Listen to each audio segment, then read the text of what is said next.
Hello guys, അങ്ങനെ നമ്മുടെ ഉപ്പും മുളകും ഇന്നത്തെ എപ്പിസോഡും ഒരു പാമ്പിന്റെ എപ്പിസോഡാട്ടോ കൂട്ടുകാരെ. നമ്മുടെ കേശുവിന്റെ കട്ടിലടിയിൽ നിന്നും ഒരു പാമ്പിനെ കിട്ടുന്നു.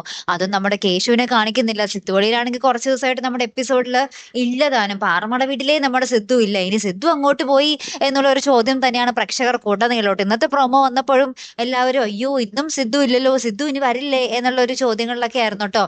അപ്പൊ ഇനി എന്താണ് നമ്മുടെ സിദ്ധു എപ്പോഴായിരിക്കും തിരികെ വരുന്നത്? അല്ലെ, വരും വരും എന്ന് തന്നെയാണ് നമ്മളുടെയൊക്കെ ഒരു തോന്നല്.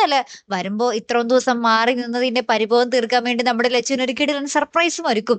ആ സർപ്രൈസ് എന്തായിരിക്കും എന്നുള്ളതാണ് നമുക്ക് ഇനി അറിയേണ്ടത്, അല്ലെ കൂട്ടുകാരി? ഇനി കുഴപ്പടുത്ത് നിന്നാണ് നമ്മുടെ സിദ്ധു തിരികെ വരുന്നതെങ്കിൽ ഇനി കുഴപ്പടുത്തുള്ള അച്ഛനെയും അമ്മനെയും കൊണ്ടായിരിക്കും നമ്മുടെ സിദ്ധു മടങ്ങി വരാൻ പോകുന്നത്. എങ്കിലും പൊളിക്കും അല്ലെ പ്രേക്ഷകർ? നമ്മുടെ പാറമട വീട്ടിൽ നമ്മുടെ സിദ്ധുവിന്റെ അച്ഛനും അമ്മയും കൂടെ ഉണ്ടെങ്കിൽ അടിപൊളിയായിരിക്കും. നമ്മുടെ പാറമട വീട്ടിലെ ബാലുവിനും നീലുവിനും പകരം പുതിയ അച്ഛനും അമ്മയും ഇരിക്കട്ടെ. എന്തായാലും അല്ലെ, കാത്തിരിക്കാട്ടോ. അപ്പൊ അടുത്തൊരു വീഡിയോയുമായി വരുന്നത് വരയ്ക്കും ഹെറം ദി മലയാളി സൈനിങ് ഓഫ്.